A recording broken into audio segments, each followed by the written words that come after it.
வெதருக்கு சூடாக ஏதாவது சாப்பிடணும் போல் ரொம்ப ஆசையாக இருந்துச்சு. அப்போ தான் டக்குன்னு மனசுக்கு தோணுச்சு பாப்கார்ன் செஞ்சு சாப்பிட்லாம் அப்படின்னு சொல்லிட்டு இது நானே ப்ரிப்பேர் பண்ணது. வாங்க இந்த ரெசிபி எப்படி செய்யலாம்னு பார்க்கலாம். இந்த மாதிரி பாப்கார்ன் பாக்கெட் எல்லா ஸ்டோர்லேயும் கிடைக்கிது. இதை நான் ஆல்ரெடி வாங்கி வச்சுருந்தேன். இதை நான் வந்து கட் பண்ணி இந்த பேக்கெட்டை ஓப்பன் பண்ணிக்கலாம். நம்ம இதை ஓப்பன் பண்ணால் உள்ளே ஒரு பேக்கெட் இருந்துச்சு. தென் அதையும் கட் பண்ணிக்கிட்டேன். பாருங்கள் ஃப்ரெண்ட்ஸ், இந்த மாதிரி தான் இருக்கும் இன்ஸ்டன்ட் பாப்கார்ன். இதுக்குள்ளே வந்து பொடி தனியாக ஒரு பேக்கெட்டில் இருக்குது. இதில் இருக்கிற இதுக்குள்ளே தான் பாப்கார்ன் இது இருக்கும். அதை வந்து முழுசாக கட் பண்ணிக்கலாம்.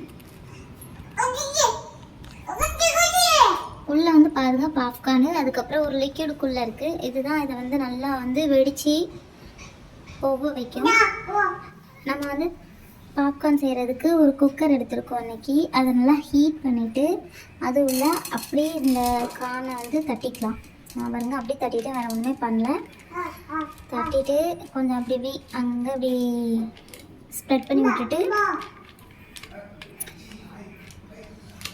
எல்லாமே அதில் இருக்க லிக்விட் எல்லாம் உள்ளே போகிற மாதிரி பண்ணிவிட்டு அதை வந்து மூடி போட்டு மூடி வச்சுக்கலாம்.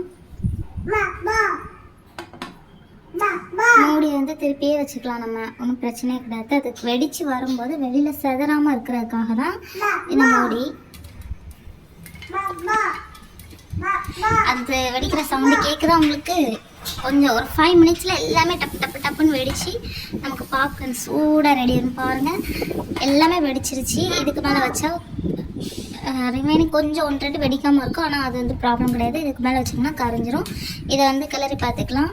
ஓகே, எல்லாமே வெடித்து பாப்கார்ன் ரெடி ஆகிடுச்சு, சூடாக இருக்குது. இப்போ வந்து இந்த மசாலா பேக்கெட்டை ஓப்பன் பண்ணிக்கலாம்.